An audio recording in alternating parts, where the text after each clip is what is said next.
Welcome to One Word a Day. I'm Sophie, your pilot into the universe of Chinese. We are going to continue our flight into the deep of this ancient language. And because I'm a native speaker and I'm not linguistically trained, I'm not a sinologist, all right? But it's my kind of like my own study notes as well, because I try to explain to you how the language makes sense. And along the way that I learned the most, I feel, because I'm talking about it every day. Okay, 无济于事. We got this phrase yesterday, basically about no matter what you do, it's not going to help. It's kind of a death sentence of the efforts, the 济, the remedy, like what's your humanly possible things, approaches, or resources, whatever you put in, it's not going to help with the end result. So there are things in life that's not going to be helped, no matter what you do, right? But today we're talking about the flipping of that concept.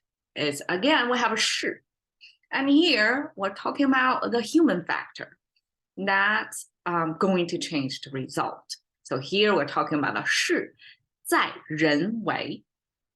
So it's kind of the opposing from yesterday's. It's interesting, right? Like even in language, we have opposing theories about how things work, and they both exist. So I guess there's no universal that you can use one phrase to cover all situations, and each expression can be applicable or reasonable within a certain conditions. It's not universally true this way or that way. So there are things that's 无济于事, and there are other type of 事. It depends on the 事, I guess. Whatever you're trying to do, some you do have a big stake in it or a big influence on it. So here is 事在人为 is a type of things that your input, your human efforts put in there are going to affect the end result. Okay, so 是, we talked about it yesterday. It's 3-finger hand symbol up there. And then we have the special headgear distinguished as different government ranking, different positions.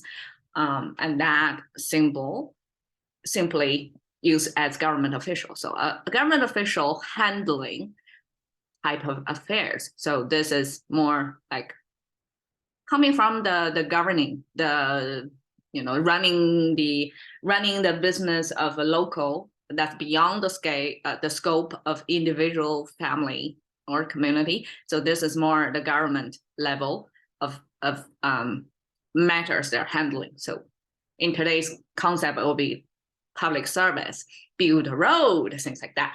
But this 是 eventually depart from its origin of like things that government do to things that you want to do, or projects you want to achieve, like build a dam, things like that. So that's that kind of construction, civil engineering kind of construction, extends beyond the government scope. It's almost like any worthy or big projects that involves a lot of coordination, a lot of resource pooling, then that's the type of 是 we're talking about. Okay, 是在, add a parenthesis, because Chinese, we don't really have small words or connecting words to show the logic between different elements. So we have a 是 here, right? And rely on, this on is kind of a connecting, like a pointing to, and implies the relationship between 是 and 人为, this part.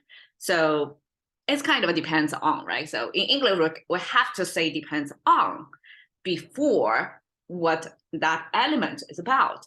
but in Chinese, we don't really have to bother with such relational connector words like on. But zai, it's kind of like on. It's not exactly action. It can be used as like a place indicator of at what place. It's almost like act in English as act. Okay, came from the soil symbol, and also the kind of a talent symbol. I think that's another writing of talent. The soil, you can see these two almost look similar, right? Two horizontal lines with one vertical line. The difference is, well, there are two differences here we can see. This one, the bottom second line is longer than the top line. And this one is the bottom second line is shorter than the top line. Interesting, right? And the second difference is more obvious, like this one doesn't, the vertical line doesn't go through both of them. It stops at the second line. So I'll try to explain the logic here. So this soil or ground symbol came from the top horizontal line is the ground level. So that line is above ground to below ground, that border line, okay? And then this vertical line is something growing in that ground, right? And you can see it grow, it has a portion both above the ground and below the ground. And then this horizontal line is kind of pointing, it's positioned below the ground level. So it definitely is below the ground line. And with that, it's kind of pointing toward below the ground level. So what's below the ground level? It's soil. So eventually this character becomes just soil. Things that exist below the ground level. It's the ground itself, like what made up of the ground, which is the soil. Okay. And then the left one, let me see. Okay, it's a few episodes ago we talked about 人才 or 一表人才 or 人才济济. This 人才, this 才 concept. Also, the top level is the ground level. So the similarity between the two is, okay, both the top level is the ground level, except here is stop. The pointer is at the bottom of, it shows the very end, the bottom of that growing, supposedly a plant, right? Growing in the soil. So it's kind of pointing at the bottom of that. And here, this pointer, the bottom line, in both cases, a pointer, the top line is the soil line or the ground level. So this pointer is pointing in the middle, not at the very end, but in the middle of this growing thing. So a plant, okay. So it basically landed this like intersect of this horizontal line with this plant. It's pointing toward the root. It's still on the plant. It's still on the root portion of the plant. So that's the focus of attention, try to draw your attention to. Instead of this is like below the plant. It's something like what's below the root of plant is where the plant, the root are going to get nutrition from. It's the environment, versus here is pointing toward the root itself. So what's the root to a plant? It's the engine of the growth, right? For the plant, the top portion above the ground won't exist without what's the portion below the ground, right? So this root, this engine extended into the innate quality or generic code in today's term, it becomes extended into the potential of that growing being. So this, like looking at this, you have the root planted under the ground. That root is what's going to provide the energy, the power, or the direction, or the generic coding for the plant to grow into its full potential. So this shows the potential and eventually becomes the the talent extended into English. That's a corresponding of the talent. That simply means your innate quality. Okay, so now we have the talent. we have the ground. And that is a kind of a wordy or complicated way to imply in our today's language use means something in existence. It's interesting, right? Like in English, we only pronounce existence. By the use of many times of the word existence, we kind of know what existence means. But in Chinese, we use two icons, two symbols. One means the soil, one means the potential to grow. And that combination becomes existence. In my view, probably it's the ancient language creators' philosophical way to say, okay, for you to exist, you need to have that generic internal code. You have the root there, but you also need to have the soil, the environment, the external conditions for you to exist. So for something to exist, it comes with two parts. Your internal and the external elements have to be both there. Otherwise, there's no missing one part, you won't exist. So that's the definition of existence by this Chinese character. And that existence, I mean, it sounds pretty highbrow concept, right? Eventually becomes more daily, more, grounding use of simply like act, exist. It's right there, kind of a pointer almost. We don't really see it in two parts, that you have the potential to grow. You have your root as well as the environment, the soil, to combine this. We lose sight of that level. Eventually, we just see this integrated concept together. It means there, means existing there, but break it down there, we see why. Okay, so relies on or existing, their existence, the endeavor's existence. 在 is kind of a pointer, pointing to 人为, so human. Again, we have this two-leg standing being. That's a definition of human. And then 为, we have the farming activity that has this, okay, three finger now is looking like this at the top, like lightly handed something. This almost like a plow image of some sharp metal piece with some how do you say it? Hollow part. So plowing basically is to loosen the soil, right? And to loosen the soil, the farming device got to have some holes on it. So some part of the soil passed through it, some part was broken down. So this kind of whole structure was captured by this interesting looking device there. And then the 5 strokes vertical strokes simply is the visual, the result representing the loosened soil ready to be planted a new season. So because this plowing of the soil, like prepare the soil to be ready to start harvesting, is the beginning of the farming season. So that's the first thing you do in a new year, right?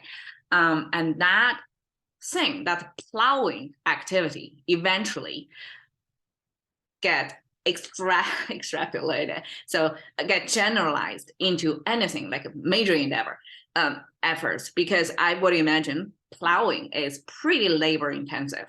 A lot of times, I mean, a human plow probably is not as effective and powerful as an animal plow. So now it's light-handed with 3 fingers. That means somebody is controlling this farming device, not just by its muscle power, not rely on the humans handling, whoever handling this farming machine muscle power, but actually relying on animal power. So this would be major farming. You can see the plow itself is a major piece of farming equipment back then, right?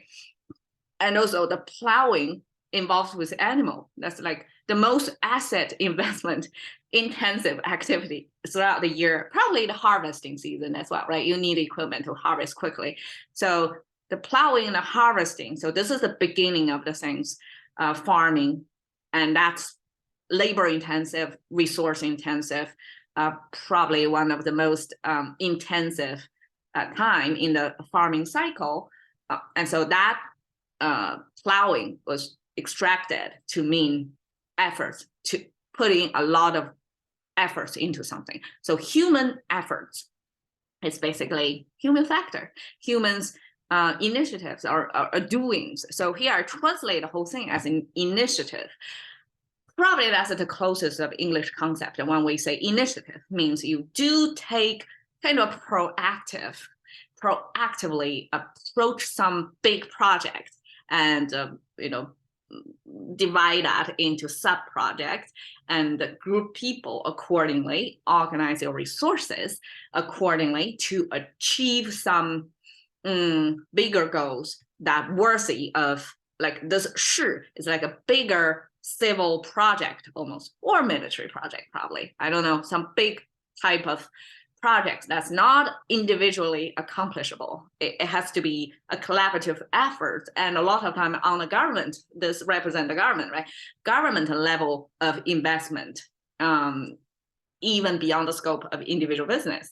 So 事在人为, I translate as an initiative, and then I would like to feel excited to exemplify that with this nuclear fusion technology that we saw a breakthrough at the end of last year. That's proof that's not a finish line, that's the middle line. And so you see I'm kind of, okay, the whole thing from the theory of how this nuclear fusion works, from the theory from the 1920s, that was basically the end of the First World War. From then, the physicists. So first, it's the scientists come up with the imagine or the formula, right? Like Einstein's formula of energy and mass conversion. So the theory existed then, but we cannot build something to actualize, to prove it's right or wrong yet, until almost exactly 100 years later. And this is the kind of scale of the endeavor. I think that's besides the moon landing, right? Or the other big government-sponsored activity or project, like this probably is one of the major, I mean, there are probably more, but it's a good example of consistent investment of resources. So generations of scientists and engineers collaborate to try to find the exact right way to do it. And eventually they hit it right from every angle. They say 192 lasers pointing. So all that have to be intentionally or experimentally explore, and then things happen. We have more energy output than the input. And that kind of proves the feasibility of the theory. And that could be the beginning of a era of a new energy efficiency. And this is kind of adaptive to what Earth already has. And we can use that and environmentally friendly to capture more energy. And basically this technology, we're looking at this person representing 人. So all this are built by engineers and scientists working together to work for 100 years to make it materialized, to finally humans are able to capture this energy. And it's a whole new up level of humans control of the environment, I guess. So humans can then, after this technology breaks through, can capture energy to a much higher level of efficiency and environmental friendly. So if we measure it by its input and output, two metrics, it has the best so far, right? Besides the solar energy, all that, like this is a major breakthrough. So this is a good illustration to this 事在人为. So maybe 100 years ago, people, well, this is imagination, this is theory. It's hard to to prove. And then with technology development over the past 100 years, and until recently, we can finally pull it off. So that's a great example of 事在人为, that we didn't give up and keep investing and building and trying from, I guess, many times of mistakes or errors or things of failures, right? Go through all that until we hit it just right. And so that's the type of 事在人为 we talk about. Okay, cash into the currency of thinking by one word a day with Sophie. See you another day.